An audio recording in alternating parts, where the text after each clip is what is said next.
The reason that I wanted to call the book Lone Wolf is because we have this idea of what a lone wolf is. It's this kind of John Wayne archetype, riding off into the sunset, doesn't need anyone. That's not what a lone wolf is. A lone wolf is looking for the same three things that everyone is. They're looking for enough land to live on, they're looking for enough food to eat, and they're looking for a partner. And often the response to find that is through movement, is to set out. And this kind of scapegoating of wolves and refugees that we're seeing across the board now in your country, in my country, in Europe, it's such a fundamental part of the human experience, of life's experience, to move, to look for something better. And that doesn't feel abstract to me anymore, having followed this wolf's journey, having seen the dangers and the risks that this wolf went through to find a better life, essentially, that's not something to scapegoat.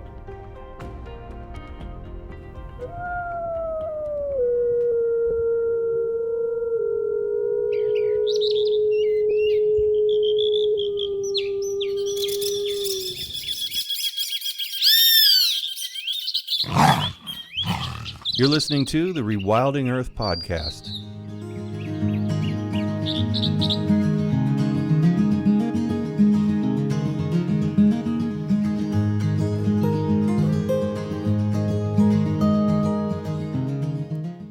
I recently had the opportunity to talk with Adam Weymouth about his new book, Lone Wolf.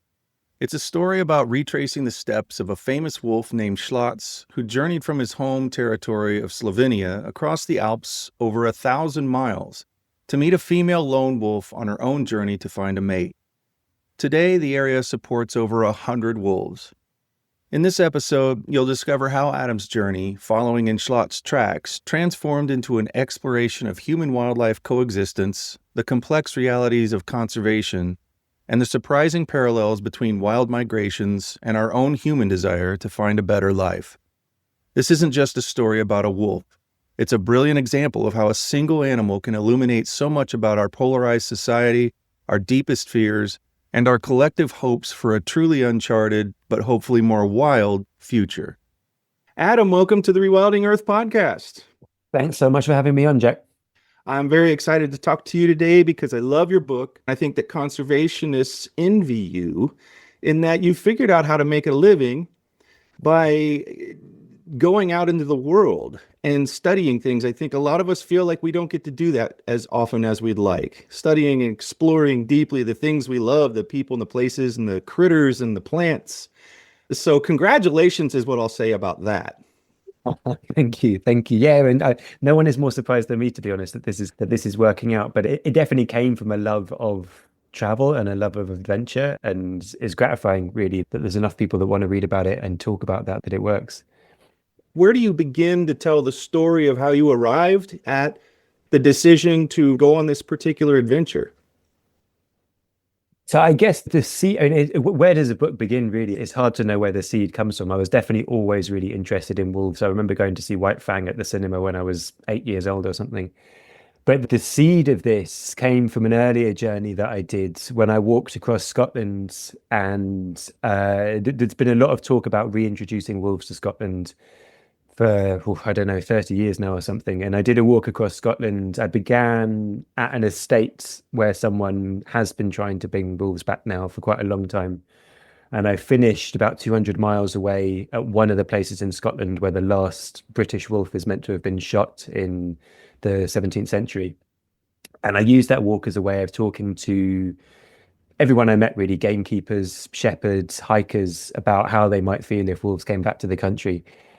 And I very quickly realized that you start to talk to people about wolves, not only is everyone incredibly passionate about wolves, they either love them or they hate them, there is no in between. But to start talking to people about wolves got people talking about all these other things that they were concerned about, anxious about, hopeful about in their lives. So that was the kind of seed. And then I heard about this other wolf that had done this huge walk across Central Europe, and it grew from there, really. But what makes you feel like, okay, well, the next obvious step is to follow in his footsteps? And then, I mean, that's just kind of something that most people do not think about. What makes you tick in that way? There's something very appealing to me about looking at a map and seeing a journey, I think. So my previous book was about the Yukon, was about the salmon, and I paddled the length of the Yukon from the headwaters in the Yukon Territory in Canada and finished at the Bering Sea in Alaska. And it was a way of looking at the decline of the salmon, but also how that decline's impacting on all the different people that connect to it and the ecosystems that depend on it. But there was just something about looking at that map and looking at the Yukon and it's suggesting that journey to me. I've always been interested in, but when I look at the work that I've done, I realize it's always connected to movement. It's always connected to motion. I've written about pilgrimage. I've written about refugees. I've written about the salmon migration. There's something about that line on a map that sets me off, I think. And reading this story about Slavc and looking at his journey. So Slavc was a wolf that was born in the south of Slovenia in 2010. And the following summer, he was fitted with a GPS tracking collar by a biologist who was really just researching into wolf behavior, had no idea what Slavc would go on to do. He was just interested in the dynamics of how wolves move around their territory. But Slavc that winter, when he was about 18 months old, left his pack behind and set out on this 1,000-mile walk across the Alps. But because he was wearing a GPS collar, there is an exact map. Every 190 minutes, this GPS collar made a point on a map. And so for the whole 4 months of Slavc's walk across Slovenia, across Austria, into Italy, there's a perfect map of the route that he took. So when I came across that map, yeah, it suggested a journey. It suggested a journey of following in this wolf's footsteps, because this wolf was not just any wolf. This was a wolf that went on to repopulate the Alps. You really bring maps alive. The idea of a journey and how this wolf's journey was so much more than a line on a map. The way that you blend hard science and folklore and personal experience into this storytelling, that it all started with a line on the map, really, I think, brings to life the idea of people who work with maps, who do these sorts of expeditions, the real experience of what it means to go from that point A to point B. And you weave that wonderfully. Well, in many ways, it was Slavc that brought the maps alive for me. You know, I mean, he's quite a famous wolf in the European wolf world. He's been well studied, but no one had done a journey like this before. No one had actually followed in his footsteps physically. And there was something about, I started off with all the data points that I was sent from the University of Ljubljana, and then I transferred each of those data points onto each of the maps that I had. But there would be these points on the map that didn't make sense to me. Suddenly Slavc would change direction, go off on a completely different bearing, or seem very indecisive. And it wasn't until I actually did the walk that you started to, I don't want to say that I understood how he was thinking, but you started to get a sense maybe of how he was interacting with the landscape, because I'd get to a point where he'd suddenly turned off in another direction, and I'd realize, well, from that point I could hear a highway, or I could hear the noise from the airport, and maybe it was actually his fear that was setting him off that way. Or I'd get to a mountain pass and realize that it was impassable, or would have been in the winter when he did it. So you started to intimate these reasons of how the wolf was connecting with the landscape, however imperfectly, but it really helped me to breathe the life back into him. I think you can reduce these animals to a data set, but to connect so intimately to one individual animal was fascinating for me. It gave me a sense of how field biologists must feel, being out in the field for months at a time, observing individual animals day in, day out. That it's incredible to be able to almost step across that threshold a little bit and see the world like another species might see it. It must have formed some sort of a bond in your mind that you don't typically get when you're just out, maybe on a canoe or something in wolf or grizzly territory. You're talking about one individual and that individual's experience as closely as it can be replicated. What was the visceral feel of that at times?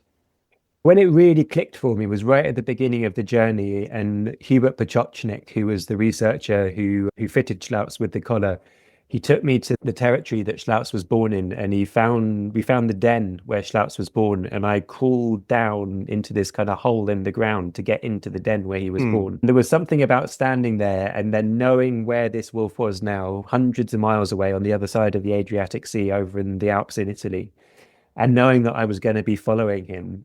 And in that moment, what had seemed quite an abstract idea sitting back in England planning this trip, I really felt that connection. And there's parts in the book where I did actually attempt to write from the wolf's perspective. And I felt like having done the journey gave me the space to try and do that, because I had put that sort of time in and walked in his footsteps. And it felt interesting to then try and write some sections of the book, some brief sections of the book, almost from his point of view. Being a human, you probably weren't immediately shot at when you were spotted by other people, or in other ways treated what you would probably, as his advocate, following in his footsteps, in a sense, studying him and thinking about how wolves sense human dangers and contact and avoid that kind of thing and go into situations where they can't really very well avoid it. And you talk a lot about all of the different attitudes as you're telling the story about wolves. You had some incredible insights as to how humans feel across the spectrum about wolves, about this particular wolf, but wolves in general. Can you talk a little bit about the insights that you gained through all of this? Sure. So wolves are doing incredibly well in Europe again. They were almost, as in a lot of North America, they were almost wiped out by the mid 20th century. They were basically extinct from Western Europe. There were a few left in the East. And in the last few decades, their numbers have really rebounded again. And Schnauz is one of these kind of pioneering wolves who, when he first arrived in the Italian Alps, there hadn't been a pack there for more than a century. There's now about 17 packs back in this area where Schnauz arrived. And they're now spreading out through all of the Alps. And there are farmers, shepherds, hunters living in these remote mountain regions who, for the past 150 years, have had this culture of just sending their sheep and their cows up to the mountain pastures in the summer and coming collecting them at the end of the summer and bring them back down into the valleys and not having to look after them apart from that. And that way of life has very quickly ended to all intents and purposes. And that's been really tough for people. And farming is a hard profession at the best of times. And the wolf is not the only difficulty by any means. The year that I did the majority of the walk, 2022, it was the driest summer that had ever been recorded in Europe. Climate change is becoming a rapidly increasing problem in the Alps. The price of animal feed and electricity was rocketing since Russia had invaded Ukraine. Young people don't want to farm anymore and they're leaving for the cities. Farmers are having to endure a lot of difficult aspects to their lives at the moment. And now suddenly they're being asked to live alongside the wolf as well. I get the frustration and I get the anger. The fact that their great-grandfathers 150 years ago were allowed to shoot these wolves into extinction, and now they're being told that they're not allowed to touch them. There's a lot of simmering anger there, and it's not, personally, I believe it is possible to coexist with large carnivores, absolutely.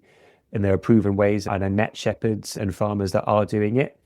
But those best practices of coexistence are not being well communicated for really very political reasons. There's a certain politics, a populist far-right politics that has no interest in helping farmers protect their animals and instead would rather almost see the disaster happen in order to get that rural vote, essentially. This must be what you meant when you said something like, when we speak about the wolf, we're never really speaking just about the wolf. Right. The wolf has become a kind of scapegoat for all these other complex problems which are happening in the Alps, I found, whether we're talking about climate change or migration or globalization. The wolf has become this scapegoat. And because it's very hard to get a handle on a lot of these problems, but at least you can go and shoot a wolf, albeit illegally, but you can go out and shoot a wolf and feel like you have some kind of agency over your life. And that's what I saw. As I say, I understand the frustration and anger from the farmers. But what I saw was these, particularly in Austria, where the far right are doing extremely well, I saw the reason wolves are doing so well at the moment is because they're protected by the European Union. So it's a very short distance from having a problem with the wolf to having a problem with the European Union. And far right politicians, particularly in Austria, but in Italy as well, are seeing this as a way in. They'll say to farmers, don't protect your flocks. Instead, I'm going to go to Brussels, I'm going to go to the European Union, I'm going to say that we have to be allowed to shoot these animals. And like we're seeing with farmers' protests all across Europe and across North America, they're being co-opted by the far right as a way of getting that vote, rather than addressing the kind of complex fundamental issues that underlie it. And the wolf has always been used like this since the beginnings of herding. The wolf has stood in for these fears and worries that we have. That is so crazy and wildly unfair to another sentient species that has no idea what the heck we're thinking. Yeah, for a very conservative, very shy, very loyal. In many ways, I think we can see aspects and characteristics in wolves that we aspire to in ourselves. That there's a real affinity between wolves and people in many ways. The sort of pack structures that we both exist within are very similar in a lot of ways, but instead they've become this creature on the other side of the fence that we've heaped all these fears and anxieties onto.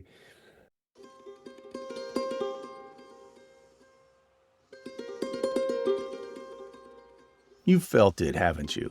That primal spark of hope, a deep connection to something ancient and wild, and the burning desire to see nature thrive. For almost 7 years, the Rewilding Earth podcast has been shining a light on that spark for tens of thousands of listeners just like you, exploring what it truly means to restore the wildness we've lost. We're still growing strong, reaching ears around the globe, and even finding our way into university ecology classes, inspiring the next generation. But every single episode, the vital research, the interviews, the editing, it all demands time, dedication, and significant resources. The Rewilding Institute is fiercely passionate about bringing these crucial conversations to you, absolutely free. Yet, if we're to bring about a wilder world as soon as possible, we need to keep expanding our reach and igniting that spark in even more hearts and minds. In short, we need your help. Because you believe in a wilder planet, if the stories we share have lit that spark in you, please consider making a donation to the Rewilding Earth podcast today. Every contribution, big or small, fuels our mission to continue this essential work. Visit rewilding.org/donate to help us amplify our impact. And thank you for listening and sharing this podcast with friends.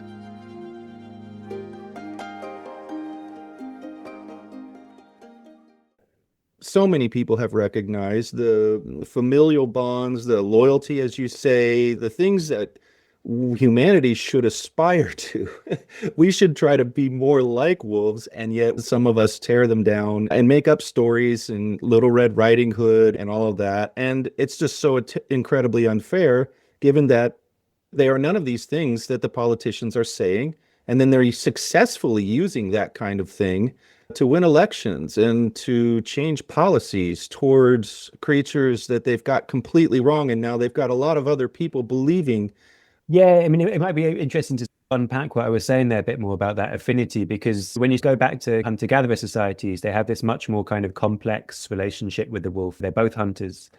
And wolves and ourselves are two of the very few species on the planet which will hunt prey which are larger than themselves.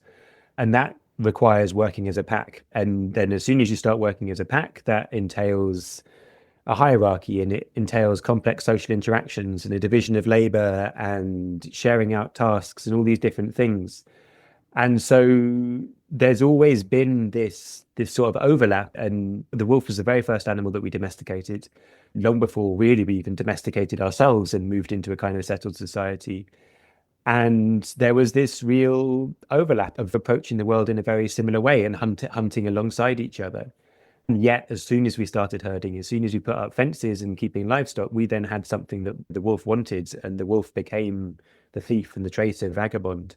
So it's a real, betrayal of our kind of ancestral origins in a way. And of course, because of wolves, we've ended up with dogs, our most loyal animal, man's best friend, and all the rest of it, which is really just a wolf in a different guise. There was one of the researchers that I met in Austria. He said to me, either you love your brother or you hate your brother. There's nothing in between. And that seems to me very close to our story about wolves and dogs. You make an argument that wolf isn't taking us back to nature, but into an uncharted future. Can you elaborate on that a little bit? Because I think a lot of people think that when they see wolves on the landscape, they see where wolves are increasing their numbers. People who are wolf advocates feel like, all right, we're going back to where things were more normal. Like, and the word back is there, but you're saying it's also taking us, or it is taking us into an uncharted future. I was very aware when I was writing the book. I work as an environmental journalist. As I said, my previous book was about the salmon, which is in sort of catastrophic decline in Alaska. It was very alluring to write a story in the middle of a biodiversity crisis about an animal that's doing really quite well at the moment. It was quite refreshing. And I was careful the whole way through the research not to see the wolf as this kind of beacon of hope in a way, because to me, that's just burdening it with another story. The wolf used to be the hound of the devil, and now we're seeing it as the sort of savior of the planet instead. But both of those things are failing to see it for what it is, which is a wolf. And yeah, it's clearly there are grave, terrible problems with our environment, and it's fantastic that wolves are doing well, but that does not mean that the whole of the ecosystem is healing. But we are moving forward to something new. And to me, in the end, what the wolf embodied was this desire for life to thrive and this desire for life to find a way. Clearly, for the wolf, this is an incredibly optimistic time. There's no way that wolves could have predicted, after the millennia of abuse that they've suffered at our hands, that their numbers could start picking up again. And they seem to embody this sense of accepting change and this desire to migrate, to disperse, to recolonize territory, find new space for new wolf packs. There was that, to me, felt hopeful, almost what they represent in the sense of life thriving, of life refusing to be hemmed in. A lot of the time researching this book, a lot of the people that I met, it was easy to think that the kind of common narrative was this fear of change, because going through the Alps, I met people that were scared of the migration that was happening in their area, the fact that farming practices were changing, the fact that people aren't eating so much meat anymore, whatever it might be. But then to walk in that summer of where there was profound climate change as well, with terrible droughts, there's a glacier collapse very close to where I was in the Dolomites that killed about a dozen people. It made me realize, well, I'm terrified of change as well. The status quo is changing, and none of us can hold that back. And I feel like the way that the wolf is meeting that is quite inspiring. And I think there's probably things that we could learn there, that in times of crisis we move, that we need to meet change and accept it, not try and go back to something. Conservation is an inherently conservative word, and we're not going back to anything. We're going forward to something, and we don't quite know what it is yet.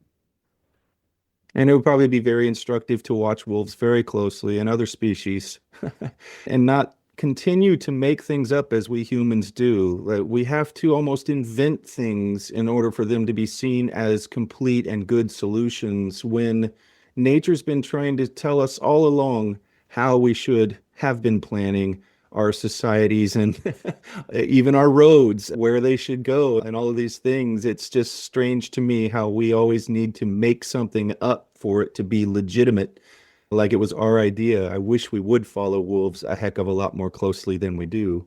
But then I also wonder, in the same breath, if we didn't have the stories about wolves, would we think about them so much? If we didn't label them as all these different things, I wonder if we'd be so entranced by them. We are creatures that make stories up.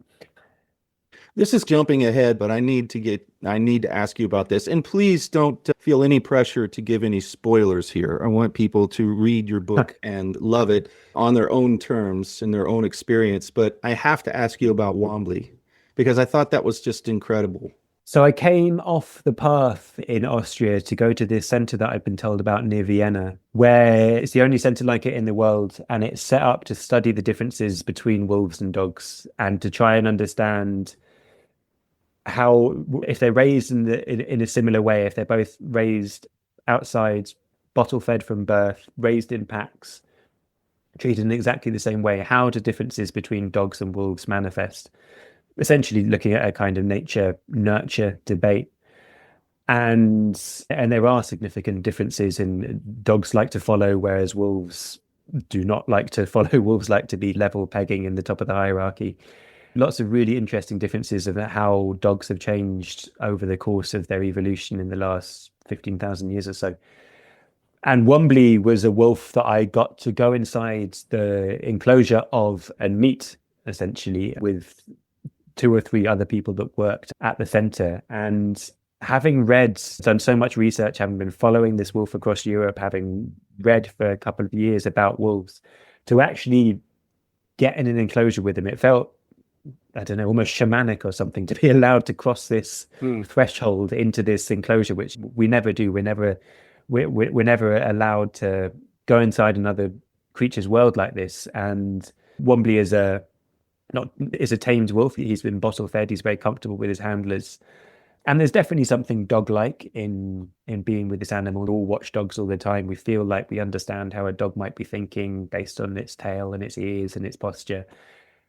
But there was something very different in this animal as well. I couldn't, not just in its physical size and bulk, which was vast compared to any dog that I knew, but in a kind of wildness as well. And and there's this moment where they've taught Wombly to shake hands, essentially, like you might teach a dog to shake hands, and I get to put my paw out, and he puts his paw in my paw. And it was this very sort of profound moment, and thinking about this ancient connection that we have with wolves, right? Like this, that in some ways liberated us from our own wild. It began the process of domestication that led to the domestication of all the other animals and pretty much everything we've got around us today. It was our first way of manipulating the planet in some ways, was domesticating the wolf. And there's a huge legacy there that is so interesting to think about to me. I just think it's really wonderful, and I hope that it's really inspiring to people who may start thinking like you do. It just seems like a natural urge to go and explore the actual world, be out there and do this, and then to have that encounter with Schlot's journey, then with Wombly, just sounds magical to me. I think that is the purpose of doing the journey, right? I might have ended up at that science center had I just done a lot of Googling and decided to go there. But the reason I ended up at that science center was because it was chucking down with rain one night, and I ended up being invited inside this farmhouse of these two people in Austria, Werner and Lena. And the next morning over breakfast, Lena was telling me that although she's now working on a farm and married a farmer and moved onto the farm and is now working on the farm, this previous job that she'd been at the Wolf Science Center. So Lena was a fascinating character because she really was straddling both worlds. She was a farmer protecting her cows from wolves, but she also had this amazing understanding of wolves because before she'd moved to this farm, she'd done a PhD at this Wolf Science Center. And she said to me, you didn't know when you were taking refuge from the weather that this is you didn't plan this. No, exactly. And that to me is the kind of, but that's what happens on journeys, right? That's why I like to research on this way, because there's something about being on a journey that you can't put into words, but that's when those weird coincidences and connections start to happen. What if she had worked with, I don't know, lynxes or like the specificity here is eerie almost. It's just incredible. And I know what you're talking about with journeys because I've experienced weird things like this, as many people have described to me too in theirs, but it's just, this is so on the nose. But there's something about putting yourself out the world in that way. And I do quite often for shorter articles and stuff. As I work as a traditional journalist, and I'll go somewhere and I'll know who I'm going to meet and I get my quotes and then come away and write the piece. But there's something about being on a long journey and the kind of strings of coincidence. You meet someone and they say, oh, well, if you're interested in this, you have to go and meet my friend who lives over there. And my cousin just said this and they live down that way. And you get this kind of cross-section of society in a way that you just wouldn't get, I think, if you plan it from the internet. And you meet the sort of people that you're not going to connect with if you're just sitting at home working out who it makes most sense to go and speak to. So I think as a research method, it's not only is it a lot of fun, but I think it's a really valid way of research. And I found exactly the same on canoeing down the Yukon as well. I just got swept up on this sort of string of connection where someone would tell me, oh, you have to go and meet my brother who's fishing down the river, and they'll tell you some things. And I'll go and meet my great gran who's got a fish camp there. And in a way that just wouldn't happen if you researched in a more traditional way. It almost seems like an imperative. I can see you one day teaching a class at a university and just saying, here's all this stuff you don't know and you probably won't know unless you go out there and do it. Go out there and experience it as part of a journalist's imperative to do a good job. Yeah, which is at the base of it. That is what journalism is, right? And we're now worried about I guess we start to forget everything is so digital and everything's so behind a computer that journalists I grew up with would say, well, duh. Yeah, we could be worried about AI taking away all our jobs and all our lives if that's what we think life is, if it is just rehashing other stuff we found on the internet.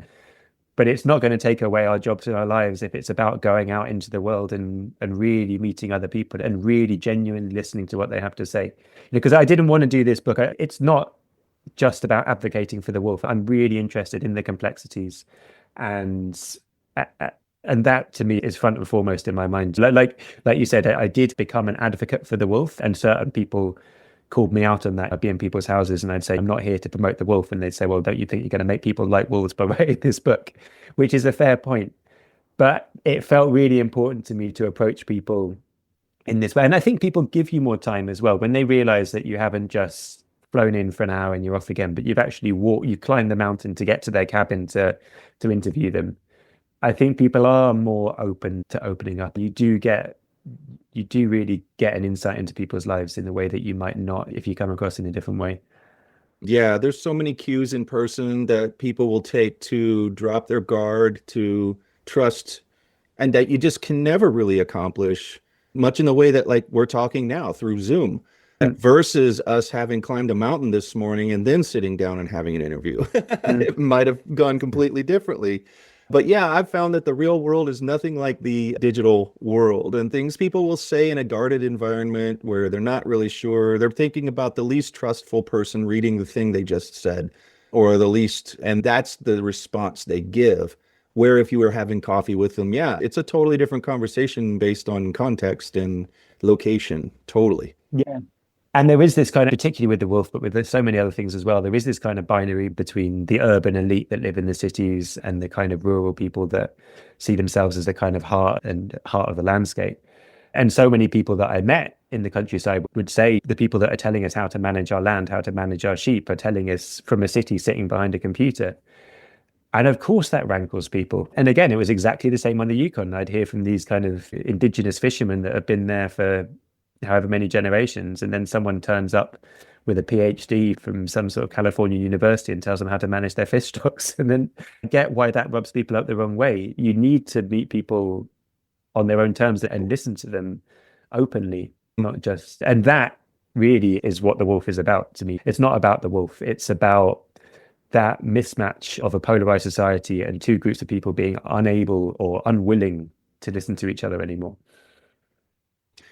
So you probably have some personal things that you think about when you're looking back on all of this and your previous journeys, but especially with this one, what's a transformation you experienced that was really key? Out of the many, you'll have to choose one, and talk a little bit about how that might have shaped your outlook on the future or changed you in a significant way. Ooh. One of the reasons I got interested in this story in the first place is because where Slavcs had arrived in Italy was also a place where a lot of refugees were being settled right up in the Alps. And a lot of the language that was being used by local people about the wolves and about the refugees was very similar. I found we were here first, these wolves, refugees don't belong here.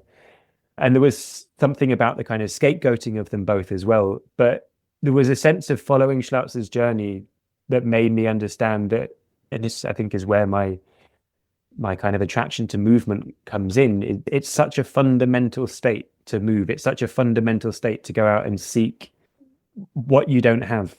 And the reason that I wanted to call the book Lone Wolf is because we have this idea of what a lone wolf is. It's this kind of John Wayne archetype riding off into the sunset, doesn't need anyone. That's not what a lone wolf is. A lone wolf is looking for the same three things that everyone is. They're looking for enough land to live on, they're looking for enough food to eat, and they're looking for a partner. And often the response to find that is through movement, is to set out. And this kind of scapegoating of wolves and refugees that we're seeing across the board now in your country, in my country, in Europe, it's such a fundamental part of a human experience, of life's experience, to move, to look for something better. And that doesn't feel abstract to me anymore, having followed this wolf's journey, having seen the dangers and the risks that this wolf went through to find a better life, essentially, that's not something to scapegoat. I wonder about your sense of boundarylessness during this whole thing, because at one you're keenly aware of all the boundaries and all of the difficulties you were going to have navigating all of the obstacles that the wolf would have. And you can attribute that to, oh, this must be that road I saw on the map that's in my pack.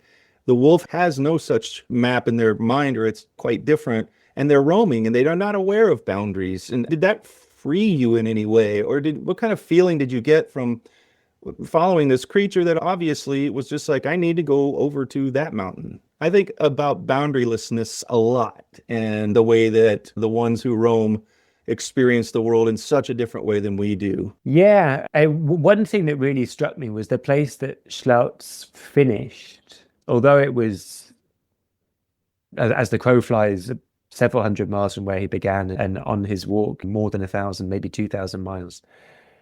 It was very similar to the place that he started. It was the same sort of altitude. It was a sort of limestone rock. It was the same sort of vegetation, beech trees. It was about the same distance from the ocean. So he'd gone through this incredibly, what must have been to him, strange world of the really high Alps and granite mountains and spruce forest. And he stopped somewhere that must on some level have felt a bit like home. There were other reasons he stopped there as well. It's because he bumped into a female who was doing the same thing. But the fact that he settled very similar to where he began, suggested, that home is not necessarily about these, as you say, about these boundaries, but it's just where feels good. And it felt good to me as well, to having walked through these very high, quite uncomfortable mountains, to come back to this sort of place that felt quite familiar again. You're like, I guess, this makes perfect sense why this is where he stops. Like to begin writing this book after your last, you must have felt a little bit of home in that. Here I am again. I'm doing it again. And I know there's a lot of trials and tribulations in this and suffering and all of that you have to go through, but it's amazing how quickly we forget that after an adventure. And it's really just the highlight reel for the most part in our minds. Like, I got to go back. Did you have that sense too in starting this sort of all over again? Yeah, absolutely. There's nowhere that I'm happy when doing this. I've got 2 little kids now, which definitely makes it harder, because I find for the first time I have these kind of dual pulls now. I really miss them when I'm away, and we're starting to try and think about a journey now where we could really do it all as a family, because there's nothing I like more than being on these journeys and being wholly present there. But now with two little kids back home that I want to be with, the way of being wholly present seems to be to bring them with me, maybe. Yep. Yeah. Well, Adam, I'm going to recommend your book to everyone I meet. I'm going to be very obnoxious about it because I just think it's a gift. It's really a gift. What you do is pretty unique in the world. And I think you're getting the feedback from awards and readers that indicate that to you. So I certainly hope so. And I hope you continue to do this with the kids, without the kids, however you do it. But please don't stop, because I think we're coming to depend on your kind of journalism. I really enjoyed it. Thank you, Jack. That's really good. I've really enjoyed this chat. It's really got me thinking. Well, you're welcome back anytime on the Rewilding Earth podcast. We'd love to talk to you again about any of your travels in the future, for sure. Perfect. I'll write another book and I'll be back. Write another book real quick and just come right back. Thanks for listening to the Rewilding Earth podcast. We do what we do because of you. This podcast is supported by listeners like you who long to live in a wilder world. Please consider donating at rewilding.org and subscribe to our weekly news and article digest while you're there. To go the extra mile, you can follow and share Rewilding Earth on Instagram, Facebook, and Twitter. Bonus points for sharing this podcast with your friends. To listen to past episodes, go to rewilding.org/pod. That's rewilding.org/pod.